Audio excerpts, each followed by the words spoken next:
Hey there, A's Day fans. Welcome to our Friday edition of our show. Happy Friday. We have made it through another week. Today is Friday, April 3rd. Once again, I am your host, Joe Grado. We are here at A's Day to talk about everything athletics baseball related. We got a good show for you today as we are going to kick off by recapping what went down at the conclusion of the A's opening 6-game road trip as they dropped another series, this time to the Atlanta Braves. However, they did secure their first win of 2026. We take a look at what went down in that series and what they have to look ahead for the remaining 156 games. Speaking of, with the opening road trip over and done with, the green and gold are back here home in West Sacramento, preparing to take on the Houston Astros to kick off their 81-game home schedule. We are excited that we will be boots on the ground. We are going to be in attendance at tonight's A's home opener. Hope to see many of you A's Day and A's fans in general without doubt. And hopefully we are treated to the start of a 1-0 home schedule to get the A's rocking and rolling for this new season. So with that, we are going to, in addition, provide our series preview. We are thankful to be hosted up here in Sacramento at the Holiday Inn, downtown Sacramento Arena, just steps away from Sutter Health Park. Check out our Instagram story. You can see that we are actually recording this episode from the Tower Boardroom on the 16th floor. If you are someone that has a business group or wants to conduct a meeting or needs any of those business-related needs, check out the Holiday Inn downtown Sacramento Arena, where you can check out with the front desk, and they'll work with you to secure a space in one of their meeting rooms. They are very spacious. They have everything that you do need, refreshments and all of that good stuff, and they are on call and available for anything to help incentivize and make your business experience all the more better. So we are thankful to be hosted by the Holiday Inn once again before heading on over to Sutter Health Park later this evening to check out the A's taking on the Houston Astros for the first home game of the 2026 season. We are excited to be here back behind the mic before kicking off the weekend and enjoying some more A's baseball. Without further ado, Holy Toledo, let's go A's.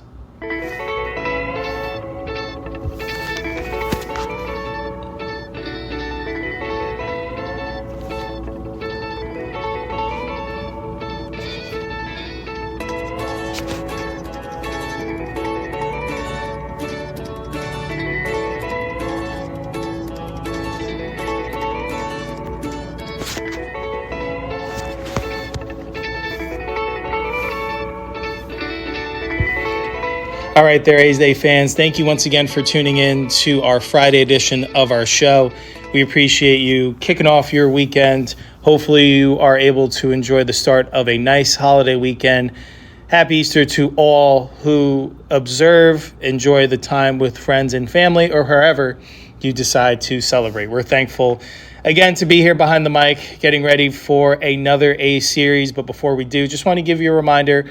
We appreciate all of your support to continue to listen to us wherever you can on all of your favorite audio podcast platforms. In addition, let's continue the conversation around A's baseball as this season rolls along, as well as checking out all of our content around the A's. Check us out on our social media platforms on Instagram at A's Day Baseball Podcast, on X, formerly known as Twitter, at A's Day Baseball. And be sure to check out our YouTube channel for video editions of these episodes, as well as A's player interviews, as well as A's destination content experiences, content that we have and will continue to post on our YouTube channel.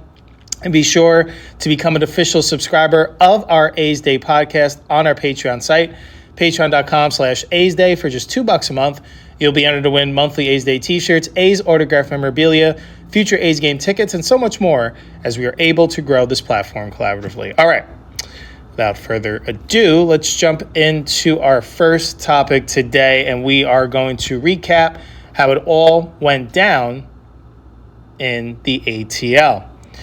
Down to Truist Park we go for the start of an interleague matchup against the Atlanta Braves that kicked off this past Monday night. Game 1 featured a pitching matchup between Jacob Lopez and Bryce Elder. Braves would set the tone early in this one, making Jacob Lopez grind early. He didn't have his stuff from the jump, and the Braves made him pay. The Braves scored 3 runs in the first inning off a double from Matt Olson and a single from Mauricio Dubon. While the A's at-bats were slightly improved, cutting down on the high rate of strikeouts from the Toronto series, they were never able to get another going off Braves starter Bryce Elder as he cruised with an early 3-run lead. Bryce Elder pitched 6 innings. He gave up 5 hits with 5 strikeouts and a walk. Brent Rooker went 2 for 4 in this one, but grounded out to Dubon to start a double play that ended the 8th inning, where he represented the tying run in a 3-0 game. Mike Yastrzemski came in to relieve left fielder Eli White and hit a line drive triple to right field in the 8th inning. Dubon followed with a single to send him home. In the ninth, Jacob Wilson was thrown out at second and on a ground ball by Lawrence Butler, who was originally ruled safe at first. The call was challenged and then overturned, resulting in a double play.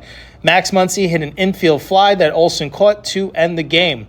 Jacob Lopez pitched 4 innings for the A's. He gave up 5 hits, had 5 walks, 3 earned runs, and no strikeouts for the Braves, and went Elder to Bummer to Suarez to Iglesias. Ball game over. Braves take game 1 4-0.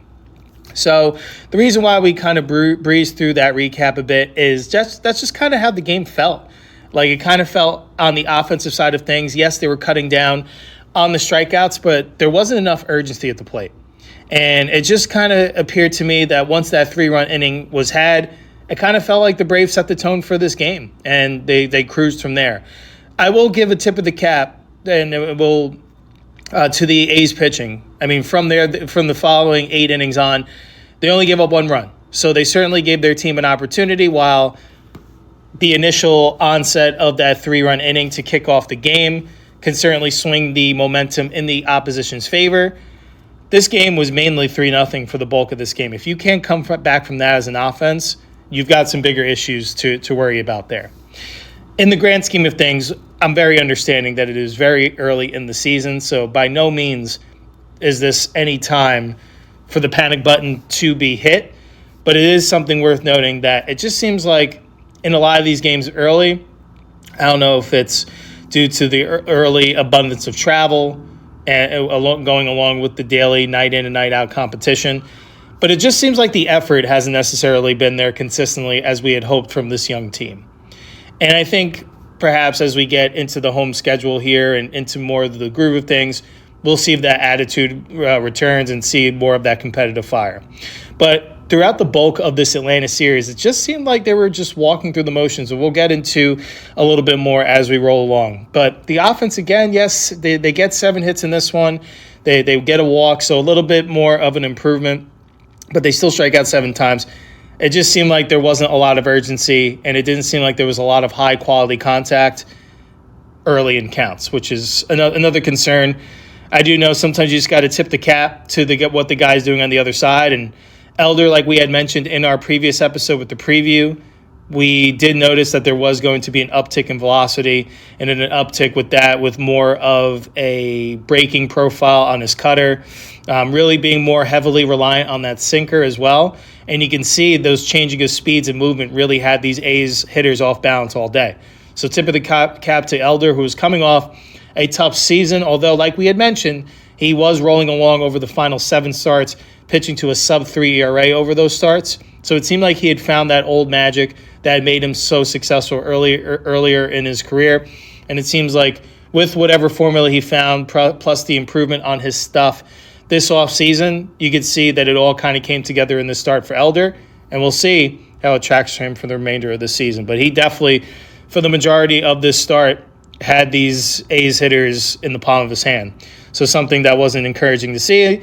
The A's continued to struggle with runners in scoring position over 6 in this one. But again, I want to get back. I didn't finish my thought about Jacob Lopez. I want to give my tip of the cap because it's very easy for a guy that doesn't have their best stuff or may have a tough first frame to just pack it in for another day and just say, hey, this isn't my day. We'll figure it out in our next start on the 5th day. That wasn't the case, and Lopez did all he could to stay in that ball game because I think it was around 40 pitches that it took for him to get out of that first inning, to the point where Michael Kelly was getting warmed up in the A's bullpen in that first inning. And thanks to JT Ginn and what he did in the rubber match of the Toronto series, where he covered 3 2/3 innings of scoreless baseball to avoid needing the A's to dip into their bullpen, a lot of their arms were fresh. However, it's not necessarily ideal to have to use an abundance of arms in the first game of a series because there's a possibility that you're going to need to call on some of these guys later on in the second and third game of the series as well. And it is important to note that it is very early in the season, so you don't want to burn your bullpen arms and have them fall into an overuse trap sooner rather than later. You want guys to get built up and get their work. Totally understand that, but you don't want to have it all burnt out in that first month because then that can have long-term effects for your overall success over the course of the 162 marathon. So I thought for Lopez, for him to get through 4, and he kept the Braves at bay from there. It was a grind. He walked some guys. He by no means had his best stuff. But I want to give him credit because he got through 4 innings. He only gave up 3 runs. So again, that gives your team every opportunity, despite tons of stress being put on that defense and on the pitching on Lopez throughout those first 4 innings. He escapes that without that game getting out of hand. So to me, that speaks to a lot of the character of a pitcher because it's very easy for someone to go out there. You know, we saw Jacob Lopez, how many starts he went out, had 6, 7 innings, 7 to 8, 9, and a couple times double-digit strikeouts, and it looked effortless. And on that, he's cruising along. He's getting ahead of hitters. He has his best stuff. It's very easy for a pitcher to have a positive disposition and have good body language and be able to just keep on rolling along through a start. Where you see the true character of a pitcher is when things aren't going well. And it could have gone a lot worse, but it could have gone a lot better as well. He didn't have his normal command that we're accustomed to seeing Lopez that he displayed throughout last season in his first go-around in the A's rotation. But it's also something where you kind of saw it come to life later on in the start. The stuff was getting a little bit better. He was spotting up a little bit more. And you're going to see some of those early season struggles. Some guys are going to come out hot out of the gate, and sometimes it's going to take some guys some time to find their footing in the regular season. Everyone gets going a little bit different. But I think for me, it's encouraging that Lopez was able to do damage control despite not having his best command throughout the start. But the bullpen, I think, did a good job from there. They covered 4 innings, only allowed the 1 run. Again, giving this offense plenty of time to get back into this. But the A's just couldn't get anything going off of this Braves pitching staff. Tough road trip to start the year, without a doubt, continues as they look to keep things in perspective. As we had mentioned, it is very early in the season. There's 150-plus games still to go. Hoping to wipe this one clean for the next day for another shot to get their first win of the 2026 campaign. As Game 2 on Tuesday featured Aaron Savali making his A's debut going up against left-handed pitcher Jose Suarez. A's looking to get into the win column for the first time, and they send their new free agent signing to the bump. Atlanta would get the scoring started again as catcher Drake Baldwin continues his hot start to the year as he sends a solo home run into the seats, his third on the young campaign as the Braves would grab an early 1-0 lead. Finally, the A's offense would awaken and have an immediate answer. After Max Muncy walked with 2 outs and advanced to second on a balk, Andy Ibanez would come through with an RBI single to bring home Muncy to tie the game at 1. After 2 more walks, Jacob Wilson would rope a 2-run ground rule double, bringing home 2 more to cap a 3-run second and give the A's a 3-1 lead. This game was about Muncy and Ibanez's synergy early. After a leadoff double by Muncy, Ibanez would come through again and bring home another via an RBI single to increase the A's lead to 4-1. In the 5th, the A's lead would grow further by 1 more. Who else? Well, of course, Shea Langoliers, as he blasts a deep drive to left at 404 feet to extend the lead to 5-1. Braves would have an answer in the bottom half via a sac fly from Ronald Acuna Jr. to shrink the score deficit to 5-2. But that is all they would get off of Aaron Savali, who was solid in this one. He went 5 innings, allowed 4 hits, 2 runs, 1 walk, 3 strikeouts. From there, both offenses would be unable to crack the scoreboard for both teams' bullpens went to work trading zeros. For the A's, it would go Harris to Sterner to Barlow to Leiter Jr., who locked down his 10th career save and his first save of the 2026 season. That's a ball game. It's over. A's win 5-2 and get into the win column for the first time in 2026. So just want to clap it up. Congrats to the A's as a collective getting their first win in 2026. It's never easy to win a game in this league, and it's especially seems so hard and daunting to get that first one in the win column. And in fact, the A's were the last team to get their first win on the 2026 season. So hopefully that is the first of many wins to come. And we are understanding that the schedule did not do the A's any favors to kick off the year. We've talked about it in previous episodes, but I love it, to be completely honest, that they're getting tested early to see where they are as a team. But then also, if you're facing this quality competition early, when the schedule softens up a little bit, you'll be able to open up and have that more confidence that you're going to be able to get the job done as a collective because you faced off against better. And to be completely honest, and we'll get to where they're at as a record heading into their home opener, it's not where they want to be, but they've been in all of these games. Like, they haven't gotten blown out. The offense just hasn't gotten going again, and we know the talent up and down this lineup. It's just a matter of time. And we know the more at-bats that these guys get, the better it's going to be, especially when they get to the friendly confines of Sutter Health Park. I think we're going to see a little bit more of that offensive output. I think they are going to have a good opportunity against Houston this weekend. We are going to get into that a little bit later, but do feel where they are getting tested early could pay off dividends for this A's team down the stretch, despite it not looking as great as it should be. But that's a conversation for a little bit later in this episode, because we're going to spend a little bit of time with some positivity here. They get their first victory against a quality opponent on the road. Aaron Savali looks solid, and it didn't seem like it was going to get off to a great start where he gives up the early solo home run. Kind of had that feeling of here we go again. Not that they were going to completely implode, but it kind of felt where it had that eerie, similar feeling where the Braves were going to jump out to a 1, 2, 3-run lead, set the tone, let their pitching go to work from there, and the A's offense not having an answer. Well, it seemed like the formula finally switched in this one, and that A's attitude of that two-out rally, of them being able to overcome anything that we saw at multiple times throughout last year, was on full display today. They were led with an offensive catalyst of Max Muncy and Andy Ibanez, who went a combined 3 for 7 with 2 RBIs and 3 runs scored. They got the 2-scoring rally started. I want to shout out Jacob Wilson for coming through with that 2-run ground rule double as well. All of that occurred with 2 outs, by the way. And that is when we saw this A's offense really flourish last year. They were pretty successful when they were going on their streaks throughout the year of winning ball games and coming from behind to win. They were putting the pressure on teams by having those runs scored with 2 outs. I remember multiple recaps going through the 2-out rallies on again, the 2-out rally. We had our first one today.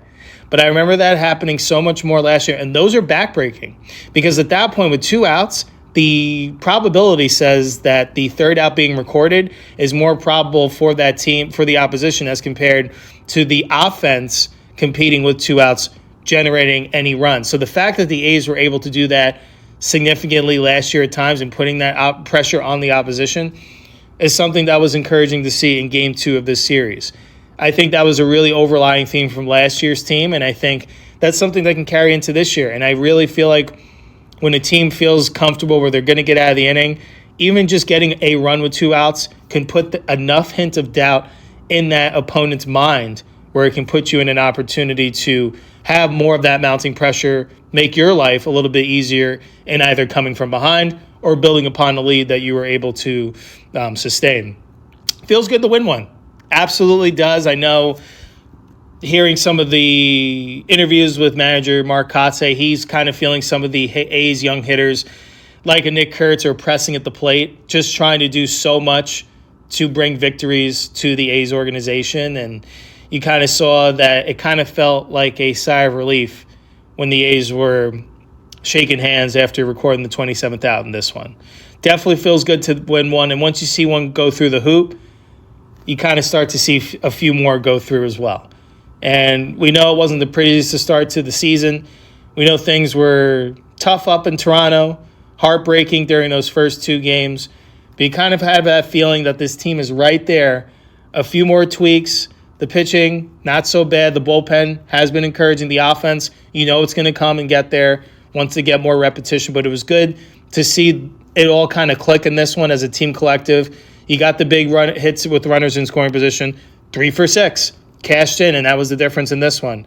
Bullpen was money. 4 innings, 2 hits allowed, 3 walks, 3 strikeouts, no runs. Talk about doing the job and stepping up. Also, there was the switch of the lineup in this order, too, as well. And I know manager Marcotte said it was more accustomed to the left-handed starter on the mound, sliding down Nick Kurtz to the 3 spot and having Jacob Wilson lead off, who ended up Wilson going 2 for 4 in this one with 2 RBIs, and feel that Kurtz, perhaps maybe it takes a little bit more pressure off of him as compared to having him lead off the game, trying to set the tone for the team. So that's something that we're going to keep an eye on and perhaps will be a later conversation. I'm sure they are going to return Kurtz to the lineup, leading off in the lineup today with a right-hander and Javier being projected to start for the Astros. We'll get into that as well a little bit better. But personally, I like this better, having Kurtz be in more of a power position of the order as compared to having a high-contact guy like Jacob Wilson leading things off. Low strikeout, puts the ball in play. Just think those two players' tool sets may be more fitting. Maybe that's the long-term vision. Time will tell there.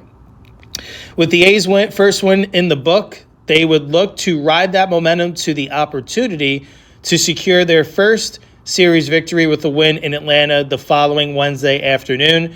As we move ahead and conclude this 3-game recap, talking about the Game 3 rubber match, which treated us to a strong pitching matchup. Well, at least on paper, going up for the A's would be ace Luis Severino, and getting the ball for the Braves would be former Cy Young Award winner, Braves ace Chris Sale. Sevy would get into and out of damage early in this one in the first, but with a 30-pitch inning and 3 early walks, that is normally not a sign of good things to come. And sure enough, this sentiment would hold true. In the second, with 2 outs, Drake Baldwin would come through with a 2-run single to left, bringing home Ozzie Albies and Dominic Smith to give Atlanta an early 2-0 lead. After Sale would retire the first 11 hitters in a row, the main sole spot of offensive consistency would step up once again.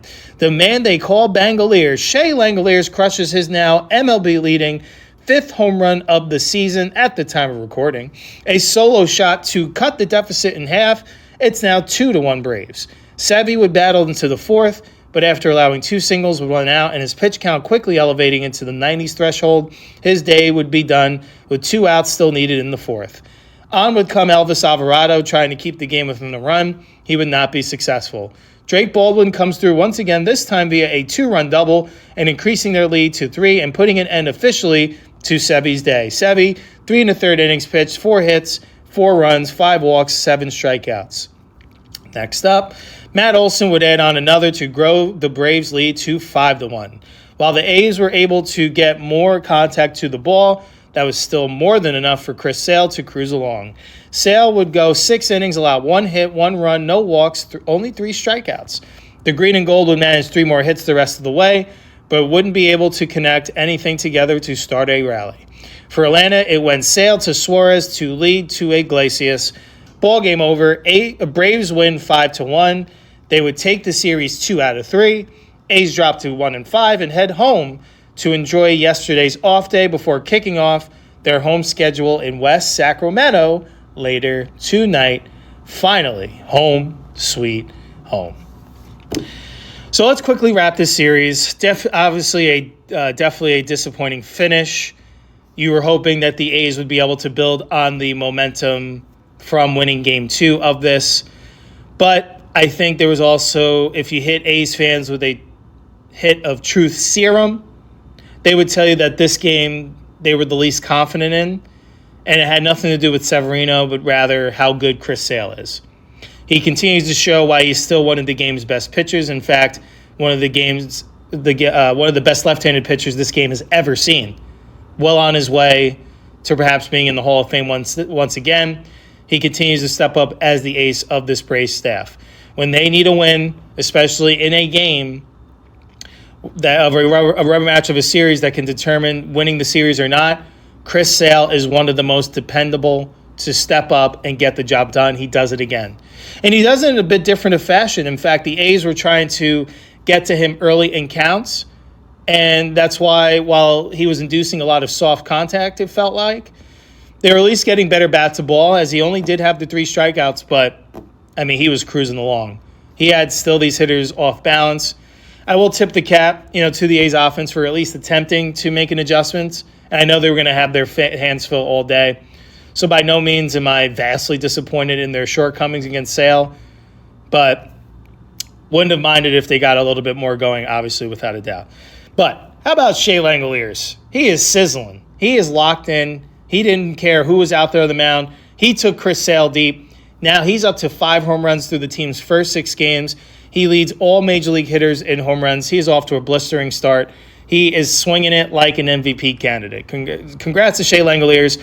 Won't be surprised if we see him get named AL Player of the Week. Time will tell there. If not, it'll be maybe because he had a tough weekend series. Well, time will tell. He's well on his way, in my opinion. But it's been amazing to see. He's off to 375, 5 homers through 6 games. Just that adjustments that he made with his positioning of his hands and his batting stance have paid off dividends. He's been sizzling since the second half of last season, hitting 19 home runs. Post All-Star break, like we mentioned, he led the Cactus League with 7 home runs in Arizona during this past March, and now he's leading the league in home runs as a catcher. I mean, you combine with the hot start that he's off to now and Kyle Raleigh's massive struggles in Seattle, it seems like quickly shifting that Shea Langoliers is emerging as the best catcher in the American League, if not at least in the American League. We'll start there. Don't want to get too big because it's a week of baseball, but hey, Shea Langoliers has been showing the quality of player that he has been over now a strong sample size of games, and he's gotten better every single year since he's been with the A's, entering his 5th season now. But amazing what he's been able to do behind the dish and just being the model of consistency, and now seeing that he's really carrying this offense. And despite them being off to 1-5 start, it would look a whole lot worse if Langoliers wasn't doing what he was doing.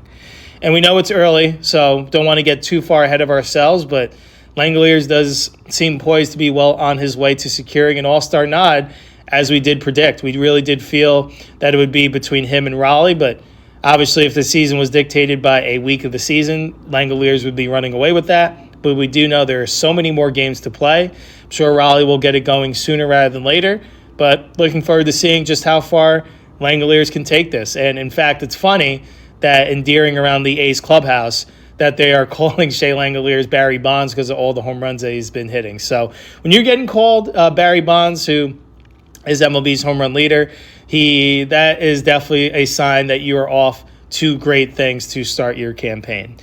On the other side of things, Sevy didn't have it in this one as we wrap up this series. Severino, he battled, but that pitch count really got elevated early. It did look like he was going to rebound after striking out the side in the 3rd, but just couldn't find his command. He was missing high a lot, falling behind a lot of hitters, and credit to the Braves hitters. They were very patient. They took their walks and knocked out Severino in the 4th inning. He had that strikeout work pitching. He did register 7 punchies, but definitely way too many free passes. And like how we had mentioned, where Chris Sale had stepped up to be the stopgap and to be the person to secure that series victory as the ace stepping up for the Braves, Severino definitely came up well short on his end of pitching like an ace in this one. So it's been a mixed bag for Severino through his 2 starts so far, but I think rather encouraging to see him get through this start healthy, because you could see the amount of stress that was put on his body, getting around, I think, right up into the 90-pitch plateau in a short period of time with traffic in every inning. So looking forward to seeing Sevy bounce back, especially seeing so many of the encouraging signs that we saw in his start in Toronto, as well as his performance in the World Baseball Classic. I think Severino is going to be poised for a bounce back in his next start. I think he's going to be facing off against the Yankees, which will be a little revenge start for us to preview on our next show. But yeah, wasn't his day. Appreciate him battling, doing everything he can to keep the A's in this one, but just wasn't good enough. Offense was sluggish again in this one. They got in, so apparently, according to the telecast, they had gotten in late due to some a high volume of traffic in the Atlanta area. I don't know, just a little tidbit there. I mean, they looked sluggish for sure. They were really felt like sleepwalking. Didn't walk in this one. They only struck out 6 times throughout this one, but only 4 for 30. Not nearly good enough. Good to get the first victory in this series, but lots of work to do. Nick Kurtz off to a tough stretch. Batting 059 through his first 21 plate appearances, but again, it's only 21 plate appearances. He's going to be just fine once he settles into the season. Once he sees a few go through the hoop, I really do feel he'll take the pressure off of himself and get back to seeing him be the Nick Kurtz, the big Amish that we all love. All right, bullpen, and this one had a good showing this series. I really felt they limited the Braves' offensive production and gave the A's offense every opportunity. But again, as a collective, just wasn't good enough. And it's a slight improvement from what they showed in Toronto. But they're off to a 1-5 start, and now at least they get to go home and reset and hopefully defend their yard. Disappointing start, but thankfully, 156 games to go. So much time in the season, in this beautiful game we call baseball. Before we move on to our series preview, we're going to do our 3 stars from the series. We do feel like there were enough player performances in this one to have 3 key contributors. So our 3rd star, we're going to give it to Game 2 starter Aaron Civale, who went 5 innings, like we mentioned, 4 hits allowed, 2 runs, 1 walk, 3 Ks, on his way to securing the team's first win of the 2026 season, as well as his first win as an A. So congrats to Civale. Hopefully, that's the first of many wins to come. Our 2nd star was also a Game 2 hero, someone that was a catalyst in helping get 2 run-producing outcomes going. Andy Ibanez went 2 for 4 with 2 ribbies, a run scorer. He went 2 for 2 with runners in scoring position, so he gets our 2nd star. Job well done, coming through when the team needed him. And our 1st star, once again, is the man we call Bangaliers, Shea Langoliers, who went 3 for 12, 2 homers, 2 RBIs. His sizzling start continues. So, reflecting on the first week of baseball being on the road, rested up on the off day at home yesterday, and now we prepare for their home opener tonight. But before we do, we want to thank our partner up here in Sacramento for our hosted stay this weekend to allow us the opportunity to take in the wonders of the capital city as well as the sights and sounds of the A's home opener later tonight. This episode is brought to you by the Holiday Inn Sacramento Downtown Arena.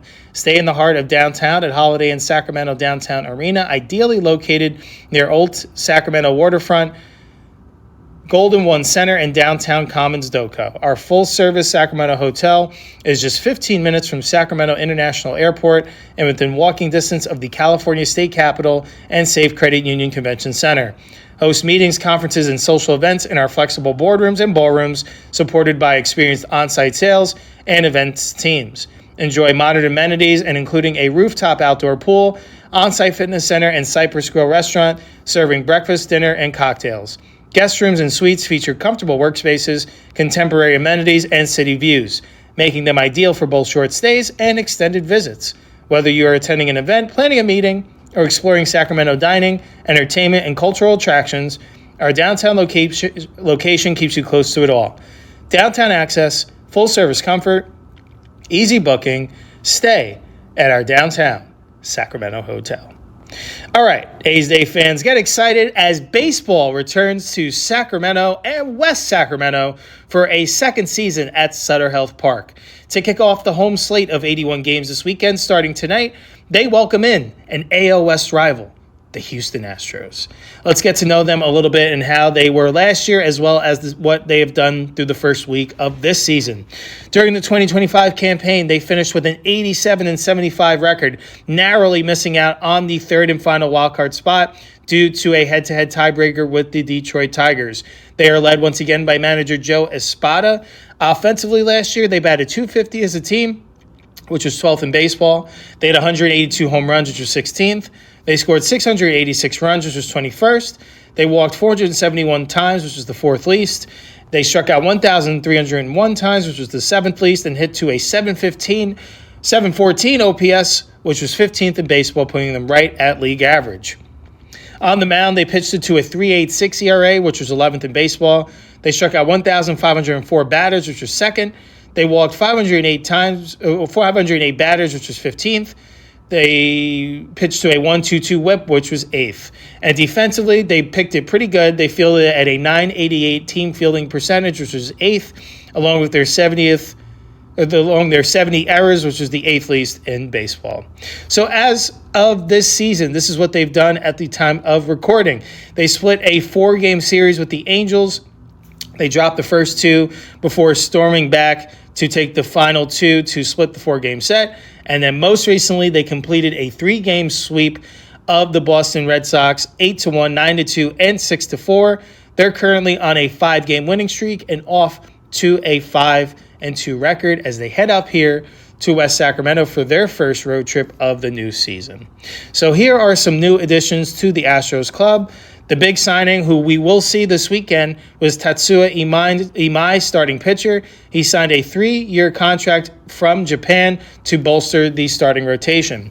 Mike Burrows was acquired to add starting depth to the pitching staff.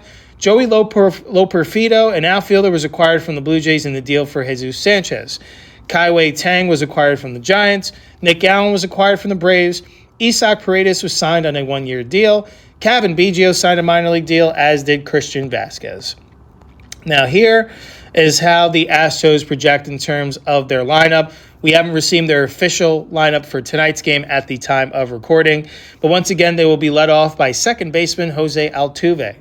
Batting second at third base, Isaac Paredes. Batting third, the designated hitter off to a hot start, Yordan Alvarez. Batting fourth, the shortstop, Carlos Correa. Batting fifth in the outfield, Joey Loperfido. Batting sixth in the outfield, Cam Smith. Batting seventh, the first baseman, Christian Walker. Batting eighth behind the dish, Yainer Diaz. And batting ninth in the outfield, Jake Myers. Last season, when these two teams clashed, meaning the A's and the Astros, the A's came out with a winning record between their 13 matchups with a 8-5 win-loss record. Most notable was when Nick Kurtz really came on to the scene across the league back on the July 25th infamous Nick Kurtz, the Big Amish 4-home run game, who went 6 for 6 in this one, who 4 home runs, 8 RBIs, 19 total bases during that 15-3 win. Nick Kurtz is already referred to as the Astros killer. We'll get into some of his stats against the Astros during his first 10 games a little bit later on. Let's talk about the starting pitching matchups in this one and when you can experience these games coming up. So tonight is the home opener at Sutter Health Park. Friday night, Astros A's. The matchup will be Christian Javier going up against Jeffrey Springs. We are fortunate enough to be in attendance to take that in. Be sure to check us out on our social media platforms. We are going to post stuff on our Instagram story as well as live tweet as much as we can and just capture our experience and talk about all of it on our next week's show. So it should be a pretty good pitching matchup to check out without a doubt. And then tomorrow, April 3rd, we are going to be treated to another pitching matchup where we get to see one of the exciting Japanese stars in Tatsuya Imai going up against Luis Morales, who'll be looking for a bounce back himself. In fact, both of those guys we'll get into a little bit later had a tough initial outing to kick off the 2026 campaign. But you can check that game out tomorrow, 1:05 p.m. Pacific time, 4:05 p.m. Eastern Standard Time. And then Sunday's game is also going to be a day game, 1:05 p.m. Pacific time, 4:05 p.m. Eastern Standard Time. The rubber match in this 3-game set on Easter Sunday, as we will be treated to Lance McCullers Jr. going up against Jacob Lopez. So very interesting pitching matchups, and we'll see how it all shakes out. But let's get to know the Astros pitching staff that the A's hitters will be going up against, just to give us a little bit of insight of what we can expect them and how we feel the A's lineup could perhaps fare against the 3 A's or Astros starters. So first, we'll talk about right-handed pitcher Christian Javier. Last year was an injury-shortened season. He only made 8 starts, pitched to a 2-4 record with a 4.62 ERA, 37 innings pitched, 15 walks, 34 strikeouts. In his last start this season, he pitched just managing 4 2/3 innings, allowed 4 hits, 6 runs, 4 walks, and 1 strikeout in his previous outing. His fastball velocity averaged 92.8 miles an hour during last season. He works with a 5-pitch mix, a fastball, sweeper, changeup, curveball, and sinker. Javier is working to regain his form as a reliable mid-rotation starter for the Astros. He was coming off of Tommy John surgery last season, last season was the first time we saw Javier return from Tommy John surgery. It was a bit of a mixed bag. Now a 29-year-old pitcher who has transitioned from a pure, invisible four-seam fastball pitcher to a more diverse, control-oriented style, integrating a sinker and showing improved command, looks to bounce back in his first full season back from Tommy John, which is where you see a lot of those pitchers on that timeline look a lot more accustomed to their previous form. Javier's fastball is generally sitting in the 92 to 94 mile per hour range, slightly lower than that of his peak in 2022, but he maintains high deception. While previously dominant with a 60% plus four-seam usage, he has shifted to a deeper, more conventional mix, introducing a sinker to go along with that four-seamer, slider, and changeup like we mentioned. He is showing improved control, 2.25 walks per nine in early 2026 look, but is finding his footing with pitch, with some initial inconsistency and rust to shake off. He is recovering his elite rise effect on the fastball while overcoming a slow start to the 2026 season. In his career against the A's, he has made 15 appearances, 12 of those being starts, pitching to a 4-5 record with a 4.06 ERA and 64 and a third innings pitched, allowed 29 walks and 72 strikeouts. In his most recent start against the A's, which was on September 23rd at Sutter Health Park this past year, he went 4 2/3 innings, allowed 6 hits, 4 runs, 3 of those earned, 1 walk, 4 strikeouts. The A's would go on to win that game 5-1. So intriguing to see how Javier looks to bounce back from his initial start, or perhaps the A's may have some opportunities to get their offense going against a struggling right-hander. We will see later tonight. Tomorrow's Astros starter, Japanese starter Tetsuya Imai, will make his second career MLB start here in the major leagues. On the 2025 campaign, during his action in the Nippon League over in Japan, he made 24 starts, pitching to a 10-5 record with a 1.92 ERA, 163 and 2/3 innings pitched, 45 walks, 178 strikeouts. In his last start against Boston, he lasted just 2 2/3 innings, allowed 3 hits, 4 runs, 4 walks, and 4 Ks. And that was his last start against the Angels. His fastball during the 2025 campaign averaged 95.6 miles per hour. He works with a 4-pitch mix, fastball, slider, splitter, and curveball. Imai, age 27, is a high upside right-handed Japanese starter who signed a 3-year, $54 million contract with the Astros for the 2026 season. He is known for an unorthodox low slot approach, featuring a high 90s fastball and a rare high whiff wrong way slider, projecting as a mid-rotation starter with potential for immediate impact. He averages 95 to 97 miles an hour, touching 98 to 99, with a flat approach angle often used in the upper third of the strike zone. His primary weapon acting as a gyro slider, 85 to 88, with unique arm side break. Developing off-speed pitches used to disrupt timing and battle left-handed hitters is where his splitter and changeup continue to factor in. So while boasting high velocity and solid command in the NPB, scouts noted his fastball can lack the vertical movement seen in elite MLB fastballs, potentially leading to moderate results against high-end talent. Early in spring training earlier this year, his MLB action, am I impressed with his slider and splitter, but experienced struggles with control in his debut, walking multiple batters and highlighting a needed adjustment to the MLB baseball. So perhaps as Imai continues to adjust, the A's could feast upon that by showing some discipline and patience and feasting on Imai when he falls into more hitter-friendly counts. Something to keep an eye on. And then finally, the Sunday starter, Lance McCullers Jr., is the veteran out of this group along with Javier. He is also coming off an injury-shortened year last season. He had his personal return from Tommy John, 16 games, 13 starts, 2-5 record with a 6.51 ERA, 55 and a third innings pitched, 39 walks, 61 strikeouts. During this past season, he averaged 91.5 miles an hour on his fastball. He works with a 6-pitch mix, a fastball, sinker, changeup, curveball, sweeper, and cutter. His ground ball percentage of 47.6 will play at Sutter Health Park during this past season, which ranked in the 76th percentile according to Baseball Savant.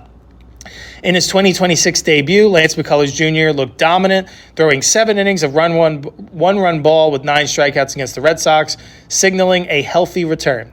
Now 32 and in the final year of his extension, he relies on a refined arsenal of a 92 to 93 mile-an-hour sinker, cutter, and his signature curveball to anchor the back of the Astros rotation.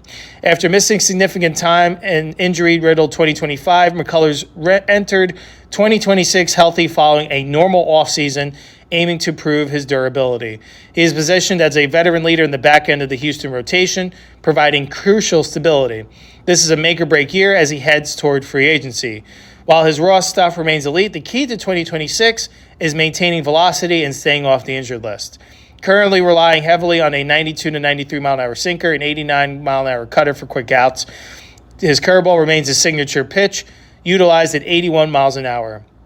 Showing increased velocity in early 2026, that is a positive sign coming off his early injury struggles. In his career against the A's, he has made 15 starts and has had a lot of success, pitching to a 7-3 record with a 3.32 ERA, in 84 innings pitched, allowed 41 walks, and striking out 98 batters. And in his most recent start against the A's last season, he was rather dominant. He went 6 innings, allowed 5 hits, 3 runs, 1 walk, 12 strikeouts.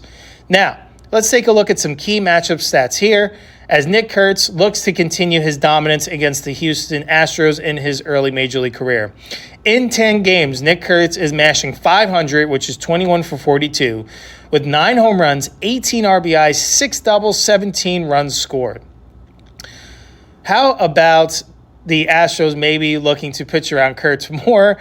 That is absolutely blistering, and like we mentioned with Kurtz, getting off to a slow start, perhaps sometimes seeing a friendly face, someone that you know you've had a lot of success in the past in your early on in your career, can you give you some of that confidence to lock it back in and get your new season going sooner rather than later. Looking forward to seeing what Kurtz has in store for the Astros this weekend.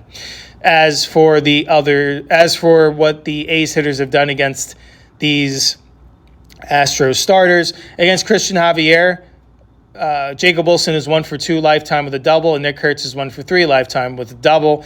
And Lance McCullers Wilson is 2 for 3 in his career with a double and a home run, and Brent Rooker is 2 for 6 with a double. And obviously, Tatsuya Imai, this is his first go-around in the major leagues, has no history against the A's. Some players to watch over on the Houston Astros side. Yordan Alvarez missed a lot of last year due to injury, is a big force in the middle of their Astros order, is off to a strong start, batting .417 on the early campaign, which is 10 for 24 with 3 home runs and 6 RBIs.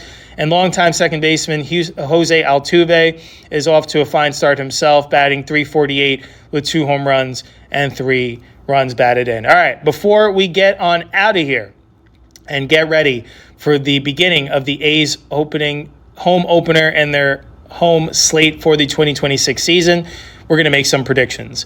We haven't gotten off to a strong start here, but hopefully we can turn it around this weekend on both the home run front and the series prediction front. On the home run front, we've gone 0 for 2, really entrusting in Brent Rooker. I know he's going to cook up some dingers this year, but we just wasn't in the cards. We should have ridden out with Shea Langoliers. It was right there in front of us. But we're having fun with it. Let's see if we can get it going now. Based on some of the research we've done, and again, we're going to kick ourselves because we feel it's kind of with how locked in Shea Langoliers and being at home. Seems like the obvious pick to take Langoliers, but we're going to hold off again one more time, and we are going to go in a different direction. We do know that Langoliers, we feel very confident he's going to hit at least one over this home opener series. But we're going to put our sights on someone that we really feel like is finally going to get it going on the new year. Due to his past success against Houston and the friendly confines of Sutter Health Park, our A's Day home run prediction is going to be Nick Kurtz. We think the Big Amish is going to put one over the fence, at least one over these 3 games against the Astros. Looking forward to seeing him see some success on the new campaign, and who better to do it against than the Houston Astros.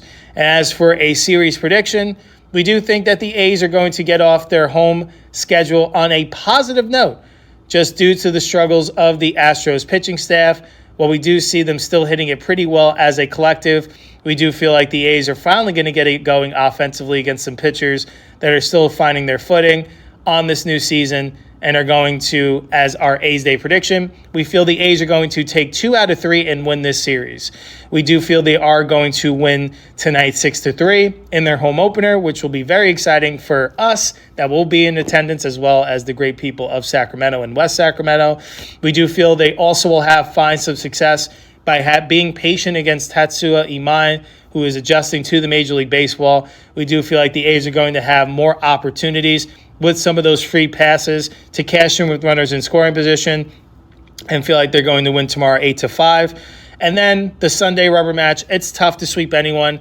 And with how good the Astros have been swinging it, we feel they'll do just enough to be able to rebound and support what we feel will be a strong showing from Lance McCullers Jr., as we feel the Astros will take the third and final game of this series 5-1 in a tough match. But we do feel that will still result in the A's taking 2 out of 3. So we look forward to being at Sutter Health Park tonight, 6:40 p.m. again for the home opener, 6:40 p.m. Pacific time, 9:40 p.m. Eastern Standard Time. A's Day, we are going to be in attendance, sitting on the A's side over by section 119, I believe. So be sure, if you are a fan of A's Day, come say hello. We'd love to talk A's baseball, and hopefully we are treated to an A's victory. 19 games against Houston, 52 games in the AL West total. Let's get off to a good start this weekend. We know how important these divisional games mean, what they could mean for head-to-head down the stretch for playoff positioning. We know the A's got a lot to work, especially off to their slow 1-5 start, but we know it is a 162-game marathon, and if you take care of business within your division, and if you have a higher volume of victories within your division, you should be in a position to at least have some say in the postseason discussion when September and October roll around. So best of luck to the green and gold, and people of Sacramento, get out to Sutter Health Park in droves. It's always an exciting time of year when the home opening series kicks off. Get there early because they do introduce the starting lineups for both teams before doing the national anthem. Has such a strong level of emotion, of patriotism, but as well as the sights and sounds of baseball returning. Really gets the competitive juices flowing. Should be a great scene out in West Sacramento. That's all. We're going to enjoy the sights and sounds of A's baseball tonight, and can't wait to see all the green and gold cheering for the A's to get into the win column once again. That's all we have for you today for our Friday edition of our show. As today we recap the series down in Atlanta as the Braves took 2 out of 3 to cap the 6-game road trip for the A's that saw them start the 2026 season on a 1-5 start. But they return home for the home opener tonight, their home opening series, as we previewed what to expect against the Houston Astros, and yours truly will be in attendance experiencing the home opener action tonight, 6:40 p.m. Check it out. You don't want to miss it. Christian Javier going for the Astros, Jeffrey Springs going for the A's. Should be an intriguing matchup, and hopefully we'll see the A's on the right side of this one. We'll be back behind the mic for Monday's show as we recap what went down in West Sacramento against the Astros, as well as previewing what to expect on their next series against the New York Yankees as they head back to the East Coast once again. That's all I have for you to get today. Hope you all enjoy a wonderful weekend. Have a lovely Easter weekend. Enjoy the time with friends and family, however you like to enjoy it. We appreciate you stopping by and hearing our thoughts on A's baseball. Take care, everyone. Hopefully we get to be treated to the sights and sounds of 1-0 at Sutter Health Park for 2026. Take care, everyone. We'll see you from Sutter Health Park. And until next time, Holy Toledo, let's go A's.